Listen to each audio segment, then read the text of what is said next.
Il les couve comme un entraîneur couve ses athlètes. Allez les gamins. Jonathan, colombophile depuis 13 ans, est aux anges car samedi, ces pigeons voyageurs s'envoleront de Alors. Londres. Il n'a pas de nom ce pigeon. Il a pas de nom celui-là, non, pas du tout. Il en aura peut-être un Il après en aura, j'espère bien, on l'appellera Londres 2012.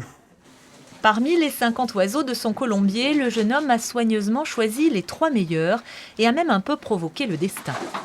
Celui-ci, pour qu'il revienne un peu plus vite de Londres, je lui ai fait faire un petit qui a éclos il y a 2 heures à peu près.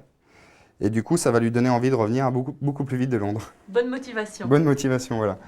Car pour préparer une course olympique, rien n'est laissé au hasard, ni la procréation, ni l'alimentation. C'est du grain avec énormément de graines différentes, notamment des graines pour les vitamines, des protéines, des lipides. Enfin, il y a vraiment tout comme un athlète de haut niveau.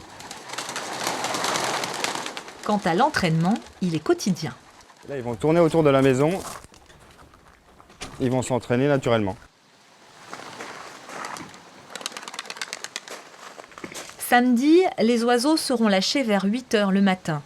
Si tout va bien, les premiers pigeons bretons devraient rallier leur colombier 7 heures plus tard.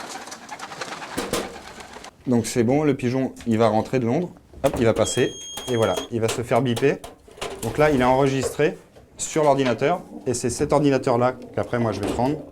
Je le débranche et je l'emmène à la société pour dépouiller, pour savoir si j'ai gagné.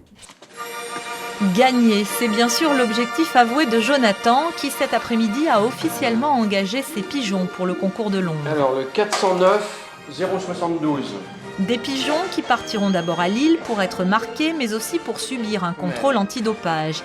Puis ce sera Londres et le rêve olympique, en attendant que la colombophilie soit reconnue un jour peut-être comme une véritable discipline au JO.